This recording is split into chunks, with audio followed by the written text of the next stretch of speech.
Hello friends, welcome back to my channel. मैं हूं आपकी होस्ट एंड दोस्त अशु। तो आज आप लोगों ने देख ही लिया होगा, मैं मटन करी की रेसिपी शेयर कर रही हूं आप लोगों के साथ। एक्चुअली फ्रेंड्स, ये वही मटन करी की रेसिपी है जो मैंने कुछ दिनों पहले अपलोड की थी, बट कुछ टेक्निकल इश्यूज़ की वजह से उसमें से मेरी वॉइस को इरेज कर दिया गया था। तो मैंने सोचा मैं अपने फ्रेंड्स को फिर से अपने वॉइस के साथ ये मटन करी की रेसिपी दे देती हूँ। तो फिर चलिए मेरे साथ सीखिए बहुत ही सिंपल और इजी मटन करी की रेसिपी जो बिल्कुल झटपट तैयार होती है और बहुत आसानी के साथ। तो मटन करी के लिए मैंने लिया है मटन 1 kg। उसे मैंने अच्छे से वॉश करके स्ट्रेन कर लिया है। और यहाँ पे मैंने लिया है 500 ग्राम चॉप्ड अनियंस। मैंने एक प्रेशर कुकर में 1.5 कप मस्टर्ड ऑयल लिया है। इसमें मैंने 8 to 9 ग्रीन चिलीज़ को ऐड कर लिया है फ्रेंड्स। और यहाँ पे मैं प्याज को ऐड कर लूँगी और मुझे यहाँ पे फ्लेम को हाई रखना है। मैंने यहाँ पे मस्टर्ड ऑयल यूज़ किया है, बट आप अपनी चॉइस की कोई भी ऑयल ले सकती हैं। रिफाइंड ऑयल और राइस ब्रान ऑयल, जो आपको पसंद हो आप वो ऑयल का यूज़ कर सकती हैं। यहाँ पे फ्लेम हाई रहेगा और हमें अनियन को गोल्डन फ्राई करना है फ्रेंड्स। तो इसमें मैं ऐड कर रही हूँ नमक अपने टेस्ट के अकॉर्डिंग। एक्चुअली नमक ऐड करने से अनियन का फ्राई होने का प्रोसेस थोड़ा फास्टर हो जाता है और ये थोड़ा जल्दी फ्राई होकर रेडी हो जाता है। ये देखिए अनियन फ्राई होने स्टार्ट हो गया है। अब मैं इसमें डाल रही हूँ 2 टेबलस्पून गार्लिक पेस्ट और मैंने इसमें डाला है 2 टेबलस्पून जिंजर पेस्ट। हमें इन दोनों को ही इसमें फ्राई करना है। तब तक फ्राई करना है जब तक इसका अदरक लहसुन का कच्चापन दूर नहीं हो जाए। ये देखिए कुछ 1 से 2 मिनट के लिए मैंने इसे फ्राई किया है। अब मैं इसमें पाउडर्ड मसाले ऐड करूँगी। यहाँ मैंने ऐड किया है Kashmiri red chili powder 4 teaspoon. यहाँ तीखा लाल मिर्च मैंने ऐड किया है 1 टीस्पून। आप अपने टेस्ट के हिसाब से और ज़्यादा तीखा चाहती हैं तो ऐड कर सकती हैं। यहाँ मैंने ½ टीस्पून हल्दी पाउडर ऐड किया है। 2 टीस्पून मैंने ज़ीरा पाउडर ऐड किया है और धनिया पाउडर मैंने 1 टीस्पून ऐड किया है। ज़ीरा और धनिया को मैंने ड्राई रोस्ट करके इनके पाउडर्स बना के रख लिया था और इससे इसका फ्लेवर और इन्हांस हो जाता है फ्रेंड, ड्राई रोस्ट करके पाउडर बनाने से।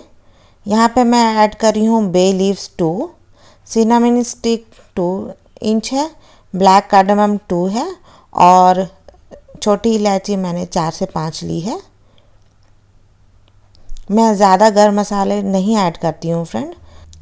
मेरे यहाँ अक्सर जब भी मटन बनता है तो इसी प्रोसेस से बनता है, क्योंकि इसमें मसाले कम रहते हैं और बच्चों को ज़्यादा तीखा भी पसंद नहीं है और ज़्यादा गर्म मसाले भी पसंद नहीं है। तो ये बहुत इजीली और बहुत ही झटपट बन जाता है कम मसालों के साथ। यहाँ पे फ्लेम लो ही रहेगा फ्रेंड्स और हमें मटन को अच्छी तरह से मिक्स करना है मसालों में। कुछ 2 से 3 मिनट्स के लिए हमें इनको भूनना है साथ में। और जब अच्छे से मटन और मसाले भून जाएं तो ये देखिए भून जाने पर इनका कलर चेंज हो गया है। तो ये कितना ही खूबसूरत लग रहा है ना देखने में। अब मैं इसमें पानी ऐड कर रही हूँ फ्रेंड्स 1 कप। आप अपने क्वांटिटी और मटन की क्वालिटी के हिसाब से पानी ऐड कीजिएगा, क्योंकि मेरा मटन अच्छा है तो मैंने यहाँ पे पानी कम ऐड किया है।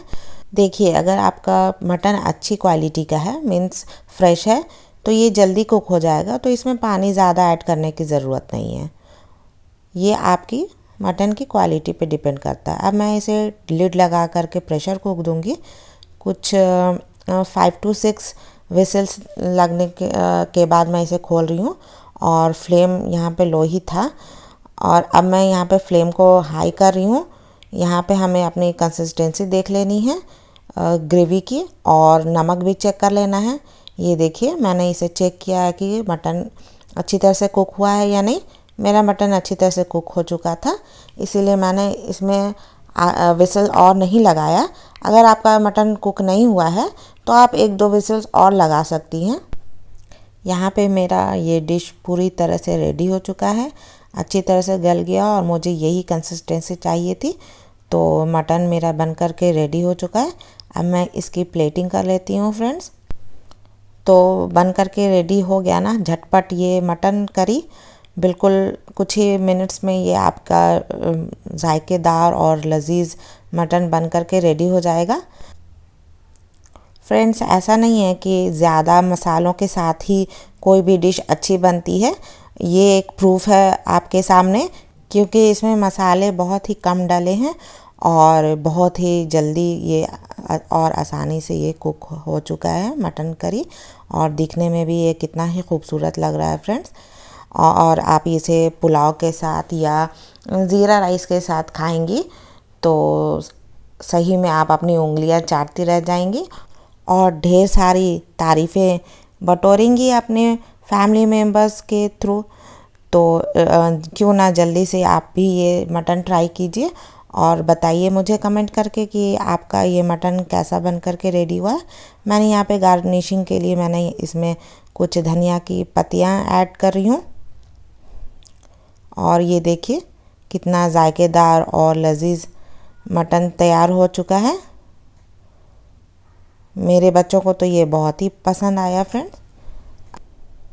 आज का किचन टिप्स, अगर आपके स्मेली और डैम्प डस्टर से आ रही है बदबू तो आप उसे एक बाउल लेमन वाटर में डाल करके उसे स्क्वीज़ करें और फिर 4 मिनट्स के लिए माइक्रोवेव कर दें और फिर देखिए कैसे इसके स्मेल गायब हो जाती है।